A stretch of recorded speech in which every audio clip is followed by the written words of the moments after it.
ዛሬ ሰርጌ ነው። በቸርችል ጎዳና ሳልፍ ከነጭና ቀበጥ ሕፃን ባሻገር እሳቸው ነው ሳለው እሳቸው ነው ያለው። ሸዋ ጎጌቲ ትገርማለች። ወዲህ ደግሞ ቸርችል ይደንቃል። ሁለቱም ታላቅ ሀብት ደብቀዋል። እርግጥ አንዱ አልፎለታል፣ እንደ ወሎ ንስት ጎምርቷል። አንዱ ተጎሳቁሏል። ሆኖም እንደ ሻኪሶ ወርቅ ደብቋል። ጎጌቲ በጠላት ጦርና በወገን ጦር መሃል የጀመረው ጦርነት በጣሊያን የበላይነት ሊጠናቀቅ ጥቂት ቀርቶታል።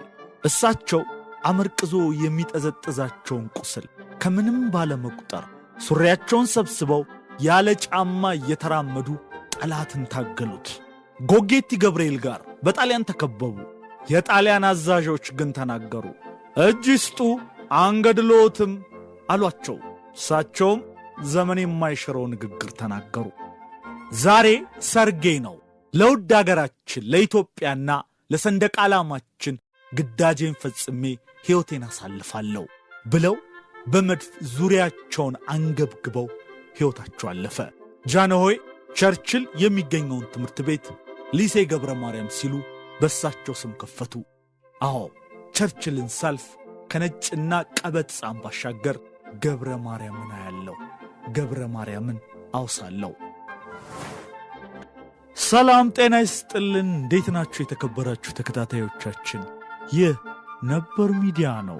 በነበር ሚዲያ ለዛሬያችን ፋይዳ ያላቸው ታሪኮችን እንጨዋወታለን። ለዛሬ የምናነሳቸው አድዋ ላይ ጣሊያንን አይቀጡ ቅጣት ቀጥተው ወደ ሀገራቸው ከመለሱት ጀግኖች መካከል ናቸው። ጣሊያን ከ40 ዓመት በኋላ ለበቀል ሲመጣም ሸመገልኩ ብለው ወጣቶቹን መርቀው ሸኝተው ቤታቸው አልተቀመጡም። ጣሊያን ወደዚች ሀገር ከምንመጣስ ምነው እግራችንን በሰበረው እስኪል ድረስ ሄደው አስጨንቀውታል። ሀገራችን ከጣሊያን ጋር ባደረገቻቸው ታላላቅ ጦርነቶች ላይ ታላላቅ ጀብዶች ከፈጸሙ በኋላ በሁለተኛው ኢትዮ ጣሊያን ጦርነት በጀግንነት እየተዋጉ ተሰውተዋል። ሊሴ ገብረ ማርያም ተብሎ በስማቸው ትምህርት ቤት የተሰየመላቸው አርበኛው ደጃዝማች ገብረ ማርያም ጀግናው ደጃዝማች ገብረ ማርያም በ22 ዓመታቸው በ1888 ዓመተ ምህረት የአድዋ ጦርነት ሲታወጅ ከደጃዝማች ባልቻ አባነፍሶ ጦር ጋር ወደ አድዋ ዘምተው በድል ካጠናቀቁ የዚህች ሀገር ታላላቅ ጀግኖች መካከል አንዱ ናቸው። ከ40 ዓመት በኋላ በድጋሚ የፋሽስት ኢጣሊያ ጦር ኢትዮጵያን ለመውረር በመጣ ጊዜ ከራስ ደስታ ዳምጠው ስር በመሆን በክብረ መንግሥት ወይንም አዶላ፣ ዋደራ፣ ነገሌ፣ ቦረና፣ ተፈሪ ኬላ፣ ይርጋለም፣ ዶሎ ወዘተ የመሳሰሉትን ቦታዎች ከጠላት ለማስለቀቅ ብርቱ ተጋድሎ አድርገዋል። ኢትዮጵያ ጠላትን ካባረረች በኋላ በ1939 ዓ.ም ግርማዊ ቀዳማዊ ኃይለ ሥላሴ ቸርችል አደባባይ የሚገኘውን የፈረንሳይና የኢትዮጵያ ወዳጅነት ትምህርት ቤት ሊሴ ገብረ ማርያም በማለት በሰማዕቱ አርበኛ በደጃዝማች ገብረ ማርያም ስም ለመታሰቢያነት ሰይመውታል። ሚያዝያ ሊሴ ገብረ ማርያም የተመሰረተበት የተከፈተበት ወር ነው። ሚያዝያ ወር ላይ ነንና ሊሴ ገብረ ማርያም ትምህርት ቤትና ትምህርት ቤቱ በስማቸው የተሰየመላቸውን ደጃዝማች ገብረ ማርያምን ዛሬ በማን ነበር መሰናዶ እናነሳቸዋለን። አብሮነታችሁን ከወዲሁ በአክብሮት እንጠይቃለን። ለቻናላችን አዲስ የሆናችሁ ቤተሰብ እንድትሆኑና ቻናላችንን ላይክ፣ ሼር፣ ሰብስክራይብ እንድታደርጉም እንዲሁ በአክብሮት የምንጠይቅ ይሆናል። እስከ መሰናዷችን ፍጻሜ መልካም ጊዜ። ሀብትና ድህነትን ጎን ለጎን አድርጎ ለማነጻጸር ከሊሴና ከጥቁር አንበሳ ይበልጥ የቀረቡና የተራራቁ ማሳያዎችን ማግኘት አንችልም። እስኪ ሊሴ ገብረ ማርያምን በጥቁር አንበሳ በኩል እንመልከተው። ኩብራ ባህሩ የተባለች አንዲት የቀድሞ የጥቁር አንበሳ ተማሪ ስለ ሊሴ ያላትን ምልከታ እንዲህ አጋርታ ነበረ። የአንድ አጥር ሁለት ገጽታዎች ስትል ከልጅነት ቡረቃ ተላቅቄ የአዋቂነት ወጉን ወደ ጀማመርኩት ሃይስኩል ስገባ የተሰማኝን ደስታ በቃላት ለመግለጽ ይቸግረኛል። ጥቁር አንበሳ ትምህርት ቤት ተመድቤ ነጭ ሸሚዝ፣ ጥቁር ሰደርያና ጥቁር ቀሚስ ለብሼ የውድ ሆቴል አስተናጋጅ መስዬ ከቤት ስወጣ መንገዱ ላይ ያለኔም ሰው ያለ አልመስልሽ ብሎኝ ነበር። ከብዙ አዳዲስ ነገሮች ጋር በፍቅር ወደቅኩ። ለእያንዳንዱ ቀናት ያልተደጋገመ ስም ባወጣላቸው ሁላ ደስ ባለኝ ነበር። ታዲያ ከዚህ ሁሉ የምወደው ነገር መሃል ሳልፍ ሳገድም የማያቸው ሁለት የሚሸክኩኝ ነገሮች ነበሩ። በማዶ በኩል የተደረደሩት የሬሳ ሳጥን መሸጫ መደብሮችና ትምህርት ቤታችንን በስተቀኝ የሚያዋስነው ሊሴ ገብረ ማርያም ትምህርት ቤት። ሊሴ ጃንሆይ የኢትዮጵያና የፈረንሳይን ወዳጅነት ለማጠንከር እርሳቸው የፈረንሳይ መንግሥት ወኪል እቴጌ መነን ልዑል አልጋ ወራሽና ልዑል መኮንን በተገኙበት መርቀው እንደከፈቱትና የአረበኛና የሹማምንት ልጆች ይማሩበት እንደነበር ይነገራል። የኔው ትምህርት ቤት ጥቁር አንበሳ ደግሞ የአሁኑን ስያሜ ከማግኘቱ በፊት በወቅቱ የሊሴ መምህራን መኝታ ቤት ነበር።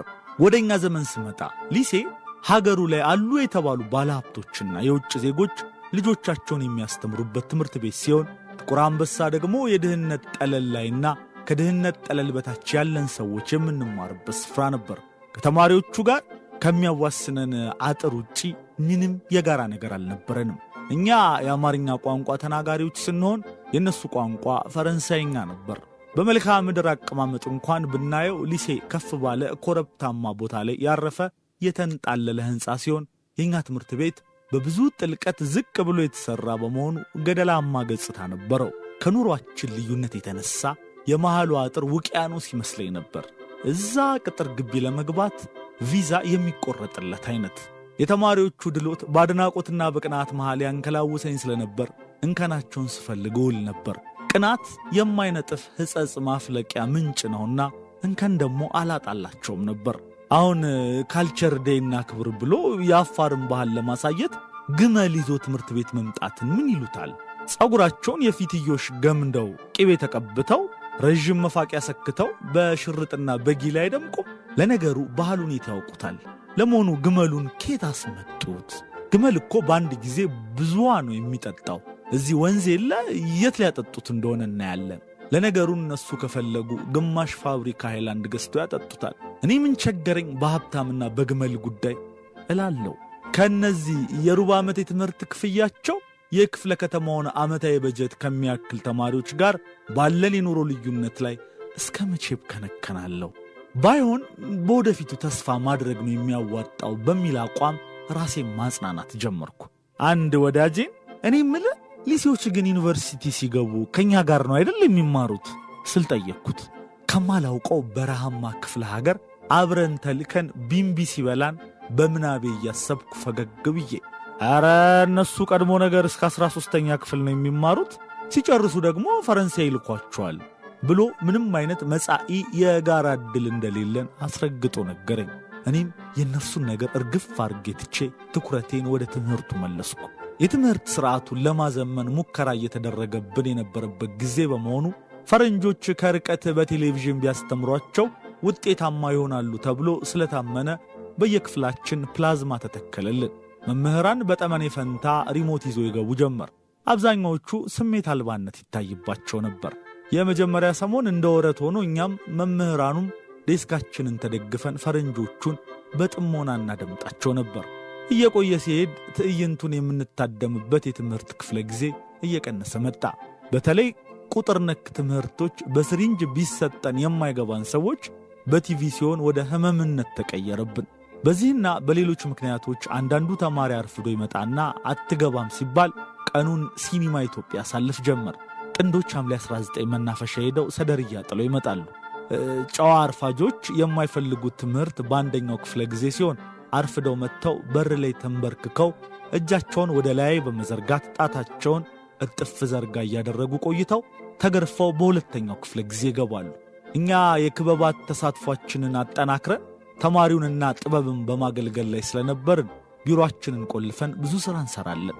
በሚኒ ሚዲያ ከጋዜጣና ከመጽሔት የቃረምነውን ሸረሪት 6 አይን አላት፣ በረሮ ጭንቅላቱ ሆድ ውስጥ ነው፣ ዛፍ ተደግፎ ነው ዞን ሲያንቀላፋ የመሳሰሉ ድንቃ ድንቆች ግጥሞችና በወቅቱ ተወዳጅ የነበሩትን የዘሪቱ፣ የብስራት ጋረደው፣ የጌቱ ኦማይሬ፣ የሄኖክ፣ የሼምፖል፣ የኤሚኒየም ሙዚቃዎችን እንጋብዛለን።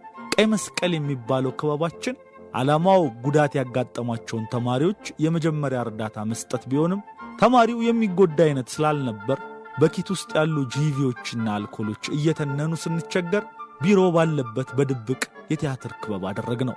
ወንደሰን የሚባል ጓደኛችን ዕውቀቱን ከየት እንዳገኘው ባናውቅም የቲያትር አሰልጣኛችን ነበር። ማይም፣ ኢምፕሮቫይዜሽን፣ ሞኖሎግ የመሳሰሉ ቃላት ይጠቀም ስለነበር እናከብረዋለን። አዳራሽ ወስዶ እንጠላችን እስኪበጠስ ጮካስ ብሎ ይህንን ከኔ በኋላ በሉ ይለናል።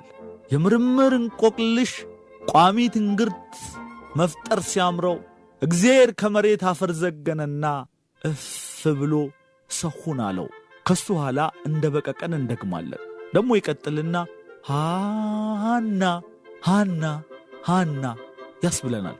በነሻጣ ከጣሪያ በላይ ስንጮህ እንደ ጦር የምንፈራው ዩኒት ሊደር አቶ ሰዒድ ነፍሱን ይማርና መጥቶ ምን እየተካሄደ እንደሆነ ይጠይቀናል። ለጸረ ኤድስ መማሪያ ድራማ እየተለማመድን ነው እንለዋለን። ድምፅ እንዳልሰማ በጸጥታ ተለማመዱ ይለናል። ሕይወትን እንዲህ ባለ ሁኔታ በማጣጣም ላይ ሳለን ድንገት ዲሞክራሲያዊ ሀገራዊ የምርጫ ወቅት በመሆኑ ተቃዋሚዎች ታሰሩ። አብዛኛው ተማሪ ምን እየተካሄደ እንደነበር የጠራ ዕውቀት ባይኖረውም ጣቱን ቀስሮ አብዮቱን ተቀላቀለ። የዋቂውን ፈለግ በመከተልም ለሀገር ይጠቅማል ያለውን ሁሉ አደረገ። የመማሪያ ክፍሎች በርና መስኮቶች ተገነጣጠሉ፣ መስታወቶች ረገፉ፣ ወንበርና ጠረጴዛዎች ተሰባበሩ። አንድ የጭነት መኪና ሙሉ ፌዴራል ፖሊስ በር ላይ ሰፈረ። ተማሪው እንደ ድሮ ወጣቶች የራሱ መፈክር ስላልነበረው በሩን ግጥም አድርጎ ይዞ አንመካም በጉልበታችን የሚለውን የኦርቶዶክስ መዝሙር መዘመር ጀመረ። ከመኪናው ዱብ ዱብ ብለው ምራቃቸውን እየዋጡ ገቡ። በአስለቃሽ ጭስ ሰብሰብ ባረጉንና መዝሙሩን ሊትራሊ ወስደውት ነው መሰል የግቢው ኮረኮንች ላይ ልብሳችንን ከፍ አድርገን በጉልበታችን ተንበርክከን 11 ጊዜ እንድንመላለስ አደረጉን። እውነትም ጉልበት አያስመካም። ገና በሁለተኛው ዙር የእንብርክ ጉዞ ጉልበታችን ከዳን። ቅጣቱን ስንጨርስ እህል ውሃ በማያሰኘው ጥቁር ጎማቸው እንደ ባብ ቀጥቅጣውን ሲያበቁ ሴቶችና ጸጉራቸውን በስነ ስርዓት የተቆረጡ ወንዶችን በነጻ አሰናበቱ። ደማቅ ቲሸርት ለብሰው ሲወናጨፉ አይን ውስጥ የገቡና ጣታቸው ረጃጅም የሆኑ ተማሪዎች ወደ ማረሚያ ቤት ተጫኑ። ታዲያ ይህ ሁሉ ሲካሄድ የሊሴ ተማሪዎች የሽቦ አጥሩን ተደግፈው ቁልቁል ሲመለከቱ ገደል ለገደል የሚንከባለል ዝንጀሮ የሚያይ ቱሪስት እንጂ የሀገሬው ነዋሪ አይመስሉም ነበር። የሚገርመው የነሱም የኛም እናቶች እኩል ተጨንቀው በር ላይ ይጠብቁናል። ልዩነቱ እነሱ ከፓፓራዚ እንደሚሸሽ ዝነኛ ዘለው መኪና ውስጥ ሲገቡ፣ እኛ ከአስፋልቱ ማዶ ቆመው አንጀታቸው ከሚንሰፈሰፍልን እናቶቻችን ጉያ ዘለን መግባታችን ነበር። ቡን ብለን ስለወጣን ነው መሰል የዛን ቀን ደግሞ ወዘናቸው ጨመረብኝ። ግን እኛ ላይ ከተነሰነሰው አመድና እነሱ ላይ ከፈሰሰው ወዝ ቢመዘን የማን ይበልጣል ስል ስላፈጣጠራችን በግርምት ራሴን ጠየቅኩ። ከዕለታት አንድ ቀን ሪቻርድ ፓንክረስት በቸርችል ጎዳና ሲያዘግሙ አንዱን የሊሴ ተማሪ አስቁመው ገብረ ማርያም ማን ነው አሉት። ልጁም አሰብ አድርጎ ምናልባት ትምህርት ቤቱ ያረፈበት መሬት ባለቤት ይሆናል አላቸው። ሪቻርድ በተማሪው መልስ ተገርመው አዲስ ትሪቡን መጽሔት ላይ አንድ መጣጥፍ ጻፉ። The French Lycée Who was ገብረ ማርያም የሚል። ይህ የሆነው በፈረንጆቹ 2003 አካባቢ ነው። ከዚያም ደግሞ ተመሳሳይ ይዘት ያለው አንድ ባለ 205 ገጽ መጽሐፍ ተመርቋል። በምረቃው ስነ ስርዓት ላይ ፕሮፌሰር ሪቻርድ ፓንክረስትን ጨምሮ ብዙ ታዳሚዎች ተገኝተው ነበር። ሊሴ የአርበኛ የልጅ ልጆች ቤት ነው ከድሮም ጀምሮ። አሁንም ድረስ ከሊሴ ተማሪ አንድ እጅ የሚሆነው በቅድመ አያቱ አርበኛ ሳይሆን አይቀርም። ለምሳሌ የቀኛዝማች ታደሰ ዘወልዴ የልጅ ልጆችና መላው ቤተሰባቸው እዚያ እንደተማሩ ይታወቃል። ይህ ትምህርት ቤት የተቋቋመው በ1936 ዓ.ም ነበር።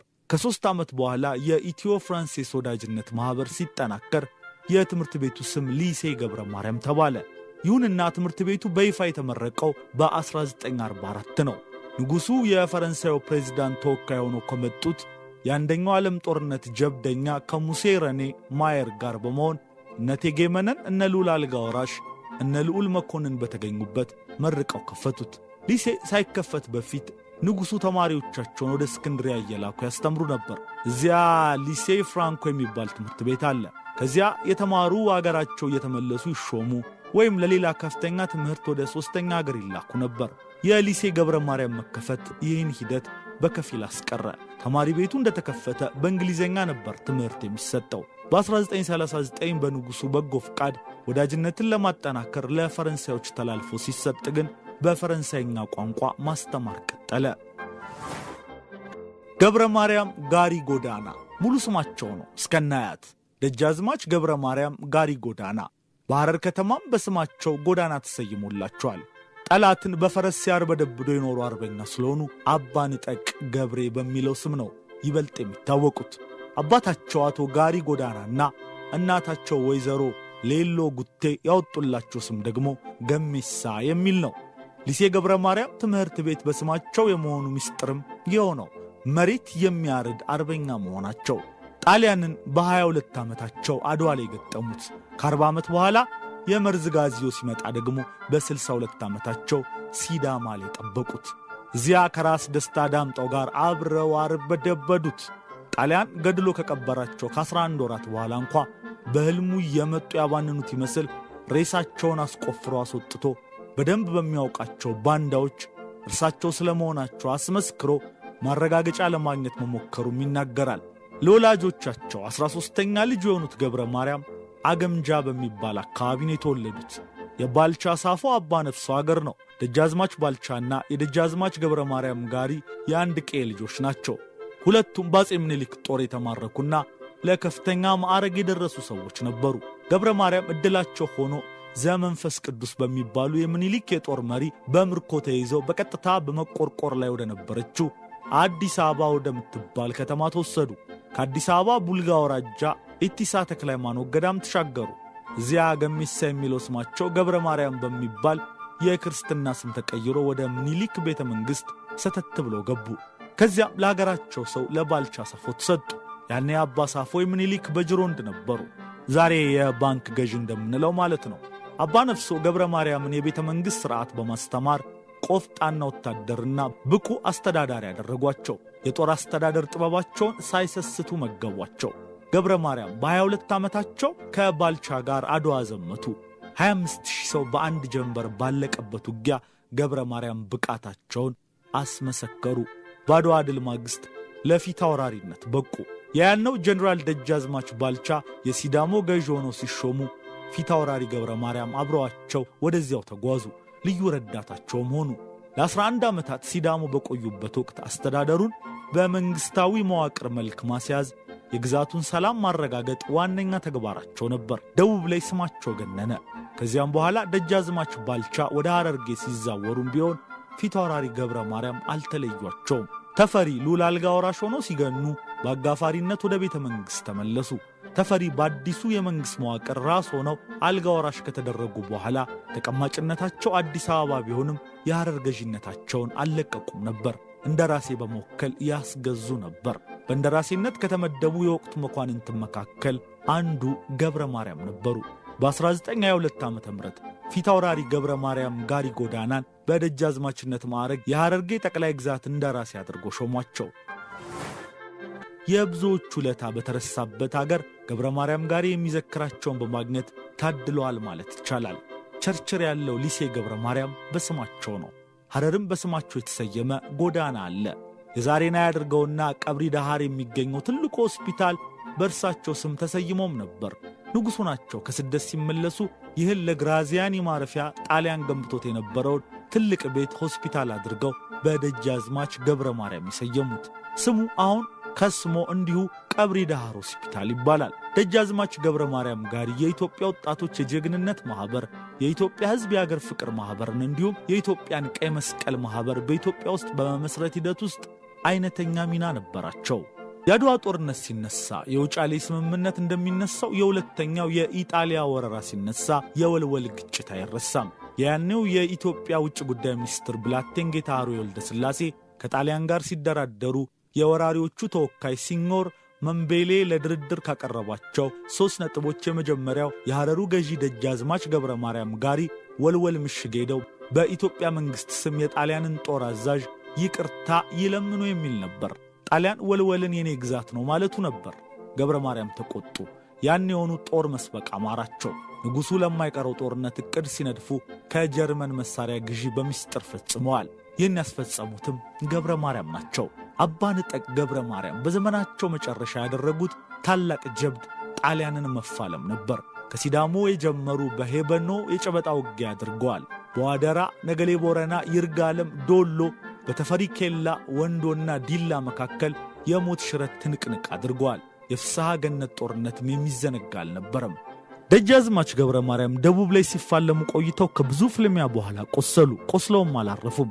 ከደቡብ የተነሱ ተንፏቀው እስከ ትውልድ አገራቸው አገምጃ ድረስ ዘለቁ። የጣሊያን ጦር ሲከባቸውና ጦርነቱ የመጨረሻቸው እንደሆነ ሲያውቁ እንዲህ ተናገሩ። ዛሬ ሰርጌ ነው። ለውድ አገሬ ለሰንደቅ ዓላማው ግዳጄን ፈጽሜ ሕይወቴን አሳልፋለሁ። ከዚህ ልፍ አልልም። የመጨረሻ ትግሌ ዛሬ የሚጠናቀቅ ይመስለኛል። ጠላት እጄን አይጨብጥም። የምትጣፍጥ ሞት መታለች። ከዚህ ንግግር በኋላ የወንድማቸውን ልጅ ሻቃ በቀለ ዋያን መርቀው ካሰናበቱ በኋላ ባካሄዱት ከፍተኛ ፍልሚያ ከጠላት በተተኮሰ ጥይት ተመተው ወደቁ። አሁን ደግሞ ጥበቡ በለጠ ታሪክን ወደ ኋላ ላይ ከጻፈው ጳውሎስ ኞኞ የአድዋ ዘመቻና የሚኒሊክ አነሳስ ከሚለው መጽሐፉ እንዲሁም ከአቶ በሪውን ከበደ የቀዳማዊ ኃይለ ሥላሴ ታሪክ ከተሰኘው መጽሐፋቸው ላይ ተወጣቶ የተዘጋጀውን ጽሑፍ እናቅርብላችሁ። ኢትዮጵያ አጼ ቴዎድሮስ የጀመሩላትን የስልጣኔ ዱካ እየተከተለች በአዲስ የለውጥና የአንድነት ጎዳና የምትሮጥበት ዘመን አብቅቶ በምትካቸው አጼ ዮሐንስ ሲተኩ በኦሮሚያ ክልል በምዕራብ ሸዋ ውስጥ ወደ ጅማ በሚወስደው መንገድ ላይ ከቱሉ ቦሎ ከተማ 30 ኪሎ ሜትር ያህል ከዋናው መንገድ ገባ ብላ በምትገኘው ስፍራ ላይ ባለችው አገምጃ ውስጥ ልዩ ስሟ ሰርቦ ኦዶ ኮሌ በምትባል ቦታ አንድ ብላቴና ወደዚህች ምድር መጣ። አቶ ጎዳናና ወይዘሮ ሌሎ ጉቴ ለቤተሰባቸው 13ኛው ልጃቸውን የተገላገሉት በ1866 ዓ.ም ገደማ ነበር። የልጃቸውንም ስም ገሜሳ አሉት። ገሜሳ ማለት በኦሮምኛ ቋንቋ መልካም እንደማለት ነው። ከታወቁት የሮቢ ጎሳ የባላባት ወገን የተገኙት ገብረ ማርያም የትውልድ ሐረጋቸው በአባታቸውም ሆነ በእናታቸው በኩል የኦሮሞ ብሔር እንደሆነ በአገምጃ አካባቢ የሚገኙ የአገር ሽማግሌዎች ይናገራሉ። ገብረ ማርያም የተወለዱት ብሎም የሕፃንነት ዕድሜያቸውን ያሳለፉት በአቀበታማው በኦዳ ኮሎ መንደር ነበር።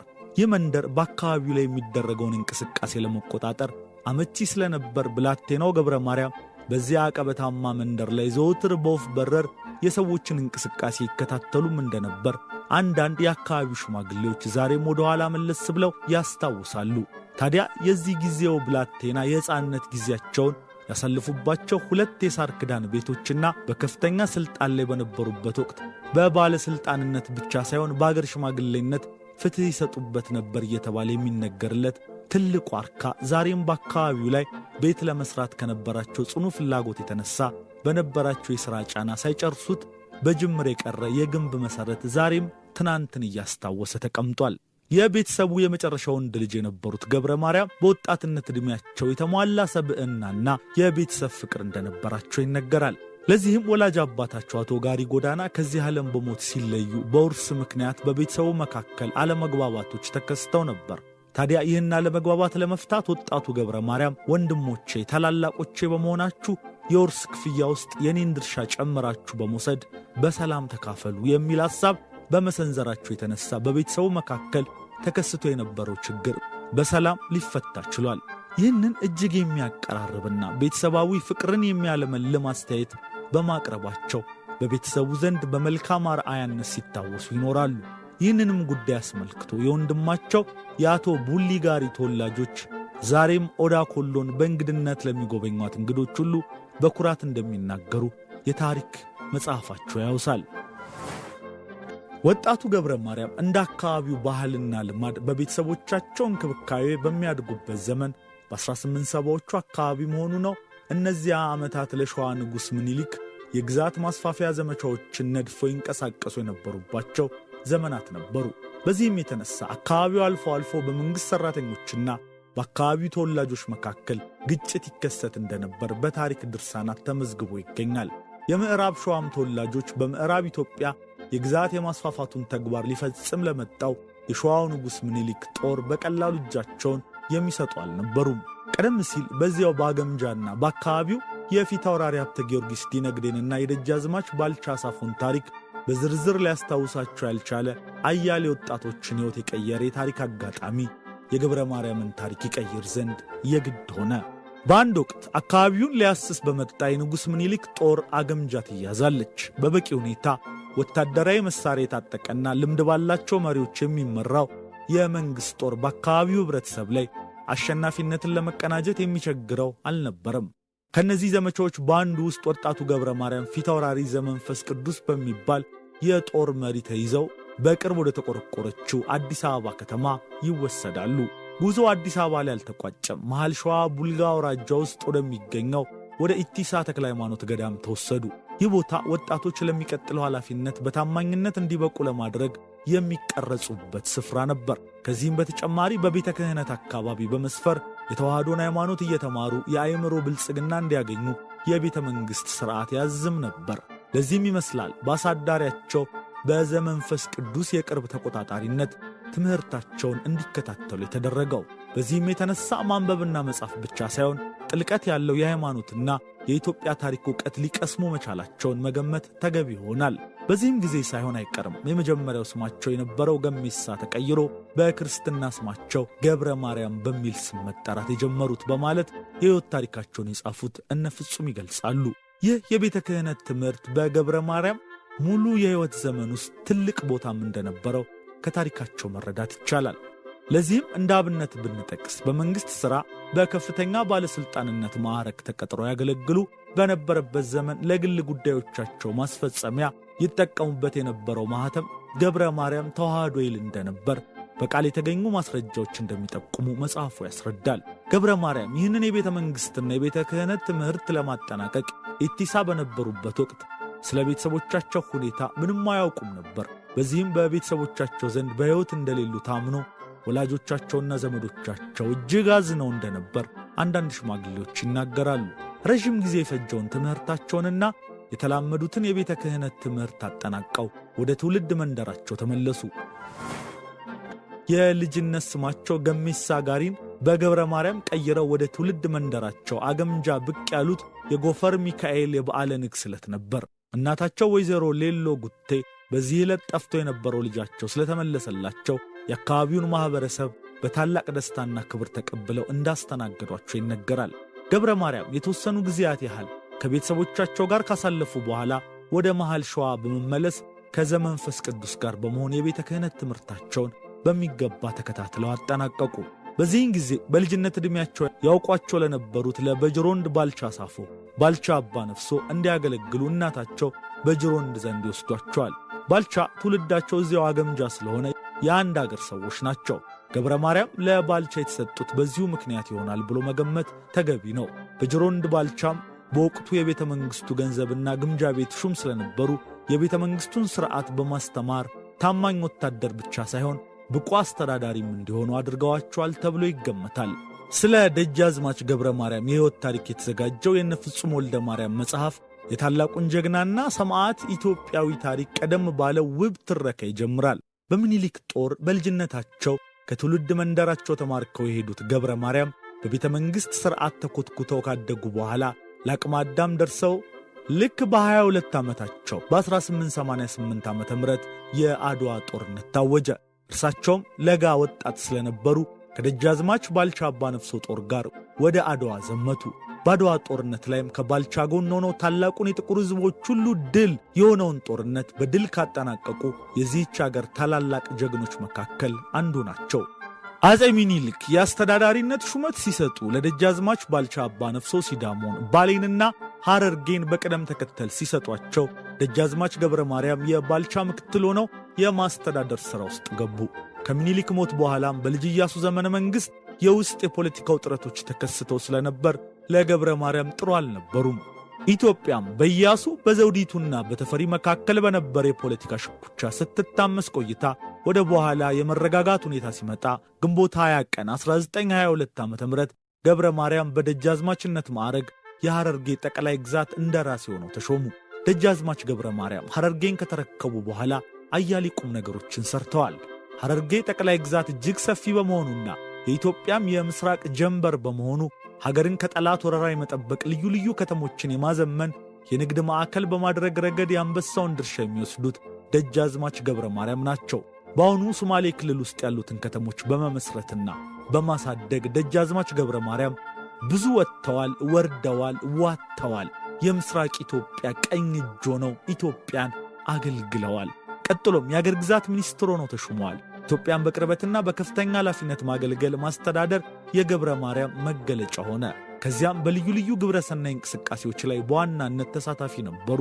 ከ1927 ዓ.ም ጀምሮም የፋሽስት ኢጣሊያ ኢትዮጵያን ለመውረር ዝግጅትና ትንኮሳ ስታደርግ ሕዝብን በማደራጀት በማንቃትና ከውጭ ሀገር የመሳሪያ ግዢ ለማከናወን በተዋቀረው ኮሚቴ ውስጥ ዋነኛው ሰው ነበሩ። ከዚያም ወረራው መጣ። ደጃዝማች ገብረ ማርያም በተለይ በደቡብ ኢትዮጵያ በኩል የመጣውን የፋሽስት ወረራም በክብረ መንግሥት ወይንም አዶላ፣ ዋደራ፣ ነጌሌ ቦረና፣ ተፈሪ ኬላ፣ ይርጋለም፣ ዶሎ የመሳሰሉትን ቦታዎች ከጠላት ለማስለቀቅ ብርቱ ተጋድሎ አድርገዋል። በተለይም ከራስ ደስታ ዳምጠው ስር በመሆን ደጃዝማች ገብረ ማርያም ጋሪ፣ ደጃዝማች መኮንን ወሰኔ፣ ደጃዝማች ደባይ ወልደ ሚካኤል፣ ፊት አውራሪ ታደሰ ነገሜ እንደነበሩ ታሪክ ጸሐፊው አቶ በሪውን ከበደ የቀዳማዊ ኃይለ ሥላሴ ታሪክ በተሰኘው መጽሐፋቸው ውስጥ ገልጸዋል። እነዚህና በርካታ ጀግኖች ኢትዮጵያውያን ለዚህች አገር ዜጎች ክብር ሲሉ ተዋድቀዋል፣ ቆስለዋል፣ ሞተዋል። በደቡብ ኢትዮጵያ ለነበረው የኢጣሊያ ወረራ ከበረሃ በረሃ እየተንከራተቱ በውሃ ጥም ጉሮሯቸው ደርቆ አንዱ የሌላውን ሽንት እየጠጣ ኢትዮጵያን ሲጠብቁ ኖረዋል። በተለይ ለፋሽስት ኢጣሊያ ያደሩ ባንዳዎች እንደ ራስ ደስታ ዳምጠው የመሳሰሉ ታላላቅ ሰዎችን አስገድለዋል። ባንዳዎች ራስ ደስታ ዳምጠውን ተሰቃይተው እንዲሞቱ አድርገዋል። ደጃዝማች ገብረ ማርያም በብዙ የደቡብ አውደ ውጊያዎች ከተሳተፉ በኋላ ቆሰሉ። መቁሰላቸውን ምክንያት አድርገው ከጦርነቱ አላፈገፈጉም፣ ይበልጥ ገፉበት። ጦርነቱን የምትጣፍጥ ሞት ይሉታል። ለሀገርና ለሕዝብ መሞት የምትጣፍጥ ሞት ነው ይላሉ ደጃዝማች ገብረ ማርያም። በመጨረሻም ወደ ትውልድ መንደራቸው በመምጣት ከፋሽስት ኢጣሊያና ከባንዳዎች ጋር ጦርነት ገጠሙ። ጦርነቱ የመጨረሻቸው እንደሆነ ገመቱ። ከዚያም የሚከተለውን ንግግር አደረጉ። ዛሬ ሰርጌ ነው። ለውድ አገራችን ለኢትዮጵያና ለሰንደቅ ዓላማችን ግዳጄን ፈጽሜ ሕይወቴን አሳልፋለሁ። ከዚህ ልፍ አልልም። የመጨረሻ ትግሌ ዛሬ የሚጠናቀቅ ይመስለኛል። ሩጫዬን አበቃው። ጠላት እጄን አይጨብጥም። እንደማየው ጠላት ዙሪያችንን ከቦናል። በዛሬው ቀን በምናደርገው የሞት ሽረት ውጊያ ላይ ለመሳተፍ የማትችሉ ካጠገቤ ለመለየት ትችላላችሁ። እኔ ቁስለኛው እግሬ ሊያራምደኝ አያስችለኝም። ውጊያው የጠነከረ መሆኑን ስታውቁ ባመቻችሁ መንገድ ሁሉ ሾልካችሁ እስከወደቃችሁ ድረስ በአገራችሁ ጉራንጉር፣ በወንዞቻችሁ ሸለቆችና ዱር ግቡ። ሕያው እግዚአብሔር ይከተላችሁ ሲሉ ተናገሩ። ከዚህ ንግግር በኋላ ከመጀመሪያው ጀምሮ በጦርነቱ ያልተለያቸውን የወንድማቸውን ልጅ ሻቃ በቀለ ወያና ቀኛዝማች በየነ ጉደታን መርቀው ካሰናበቱ በኋላ በተካሄደው ከፍተኛ ፍልሚያ በሚያውቁት መንደር አንዱ ባንዱ ላይ የተፈራረቀ የሚመጣውን አጥቂ ጠላት ሲያንገበግቡት ውለው ከጠላት በተተኮሰ ጥይት ተመተው ወደቁ። የኢትዮጵያ የቁርጥ ቀን ልጅ ክቡር ደጃዝማች ገብረ ማርያም ጋሪ የካቲት 18 ቀን 1929 ዓ.ም ለሀገራቸውና ለሕዝባቸው ክብር ሕይወታቸውን ሰጥተዋል። ኢትዮጵያ ነፃ ከወጣች በኋላ በ1939 ዓ.ም ግርማዊ ቀዳማዊ ኃይለ ሥላሴ እዚህ ቸርችል አደባባይ ላይ ተገማሽሮ የሚገኘውን የፈረንሳይና የኢትዮጵያን ወዳጅነት የሚገልጸውን ትምህርት ቤት ሊሴ ገብረ ማርያም በማለት በሰማዕቱ አርበኛ በደጃዝማች ገብረ ማርያም ስም ሰየሙት። እስካሁንም ትምህርት ቤቱ በርካታ ተማሪዎችን በማስተማርና ታላላቅ ሰዎችን በማውጣት ለታላላቅ ቁም ነገር ያበቃ ነው። አሁን ደግሞ ስለ ሊሴ ገብረ ማርያም ትምህርት ቤት የተወሰኑ ነጥቦችን እናንሳ። ሊሴ ገብረ ማርያም ተማሪ ቤት በ1936 ዓ.ም የተመሠረተ የዕውቀት ቤት ሲሆን በርካታ ታላላቅ ሰዎችን ስለ ማፍራቱ ይነገራል። በፈረንሳይና በኢትዮጵያ መንግሥት የጋራ ትብብርና አንድነት የሚመራው ሊሴ ከጥቁር አንበሳ ተማሪ ቤት አካባቢ ይገኛል። ከአንደኛ እስከ 13ኛ ክፍል ድረስ ነው የሚያስተምረው ሊሴ ገብረ ማርያም። ሊሴ ገብረ ማርያም ከመከፈቱ ቀደም ብሎ ማለትም ከ1936 በፊት የሀገራችንና የፈረንሳይ ግንኙነት ብሎ የጀመረው ምኒልክ በ1897 ዓ.ም የባቡር ጣቢያ ለመጀመር ከፈረንሳይ ጋር ስምምነት ባደረጉበት ጊዜ ነበር። ከ10 ዓመት በኋላ ማለትም በ1907 በአሊያንስ ፍራንሴስ የፈረንሳይኛ ትምህርት ማስተማር ይጀምራል። ቦታውም አሁን አሊያንስ ፍራንሴስ የሚገኝበት ቦታ ነው። በ1910 ደግሞ መነሻውን ድሬዳዋ ያደረገ የካቶሊክ ተማሪ ቤቶች ምስረታ ስለነበር ይህም ለሊሴ ገብረ ማርያም መመስረት ትልቅ ሚና አበርክቷል። ልክ በ1917 በሀገራችን የባቡር መንገድ ሥራውን ጨርሶ ሲጀምር የፈረንሳይ መንግሥትም እገዛ ነበረበትና ይበልጥ የሁለቱ ሀገራት ወዳጅነት ሊጠናከር ቻለ። ከተማሪ ቤቱ የተገኘ መረጃ እንደሚያመለክተው ተማሪ ቤቱ ሳይመረቅ ነገር ግን 15 ተማሪዎችን ተቀብሎ ይመዘግባል። እነዚህ ተማሪዎች አብዛኞቹ ከአሊያንስ ፍራንሴስ የአንደኛ ደረጃ ትምህርታቸውን አጠናቀው የመጡ ነበሩ። ሊሴ በመደበኝነት 144 ተማሪዎችን ይዞ ነው ማስተማር የጀመረው። ከዚያ ደግሞ ቀዳማዊ ኃይለ ሥላሴ ሊሴ ተማሪ ቤት በመገኘት የምረቃ ሥርዓቱን አከናወኑ። በወቅቱ ሊሴ ሲጀመር ቦታው አሁን ጥቁር አንበሳ ያለበት ስፍራ ነው። በ1953 ዓ.ም ደግሞ የኢኮኖሚክ ኮሚሽን ኦፍ አፍሪካ በአዲስ አበባ ሲከፈት ለሊሴ ገብረ ማርያም ትልቅ አስተዋጽኦ ሊያበረክት ቻለ። በተለይም ፈረንሳይኛን ለማስፋፋት ትልቅ ሚና ነበረው። በቀጣይ የዛን ወቅት የፈረንሳይ መሪ የነበሩት ደጎል ስራዬ ብለው ሊሴን ጎበኙ። በወቅቱም ፈረንሳይና ሀገራችን የሁለትዮሽ ስምምነት አደረጉ። ደጎል በ1953 ሊሴን እግረ መንገዳቸውን ጎብኝተው ነበር። በዛው ዓመት ነበር የመጀመሪያዎቹ ሊሴ ባካሎሪያ ያጠናቀቁ ወጣቶች የተመረቁት። ባካሎሪያ ማለትም ከ1 እስከ 13 ያለውን ክፍል ተምሮ የጨረሱ ማለት ነው። እነዚህ የመጀመሪያዎቹ የሊሴ ምሩቃን ዶክተር ብርሃኑ አበበ፣ ዶክተር ኤፍሬም አስፋው፣ ዮሐንስ ካሳ፣ ኢኛስ ካሎስ ነበሩ። በ1973 የፈረንሳይ ፕሬዝዳንት ፖምፒዱ ሊሴን ከመጎብኘቱ ሌላ የተማሪ ቤቱን የተሰሩ አዳዲስ ሕንፃዎች ሊመርቅ ችሏል። ደርግ በ1966 ሲመጣ በሊሴ ተማሪ ቤት ላይ ምንም አይነት ተጽዕኖ ሳያደርስ ቀረ። ነገር ግን የተማሪ ቤቱ የማስተማር ስልት ሙሉ በሙሉ የሀገራችንን የትምህርት ሥርዓት የተከተለ ነበር። ከ1976 እስከ 1983 ባሉት ዓመታት ሊሴ የአዳሪ ተማሪ ቤቱን ዘጋው። ሊሴ ሀ ብሎ ማስተማር ሲጀምር የአዳሪ ተማሪዎችን ነበር ይቀበል የነበረው። በ1983 የመንግሥት ለውጥ ሲደረግ ሊሴ በራሱ የትምህርት ካሪኩለም መመራት ጀመረ። ሊሴ ገብረ ማርያም በርካታ ታዋቂ ሰዎችን ለማፍራት የቻለ የትምህርት ተቋም ነው። ከነዚህም ውስጥ የስፖርት ሊቅ የሆኑት ፍቅሩ ኪዳኔ እንዲሁም በርካታ የታሪክ መጽሐፎችን ያቀረቡት አምባሳደር ዘውዴ ረታ ይገኙበታል። ሊሴ ጥራት ያለውን ትምህርት በመስጠትና በተለይም ለተማሪዎች ባህር ማዶ በሚገኙ ዓለም አቀፍ ዩኒቨርሲቲዎች እንዲማሩ የነጻ ትምህርት ዕድል በመስጠት ይታወቃል። ሊሴ ገብረ ማርያም ሲመሰረት በዓመት 60 ብር በማስከፈል ነበር የጀመረው። የተከበራችሁ የነበር ሚዲያ ተከታታዮች ለዛሬ በማን ነበር መሰናዷችን ደጃዝማች ገብረ ማርያምን አንስተናል። አያይዘንም በዚሁ በሚያዝያ ወር ስለተመሰረተው በስማቸው ስለተሰየመው ሊሴ ገብረ ማርያም የተወሰኑ ነገሮችን ተጨዋውተናል።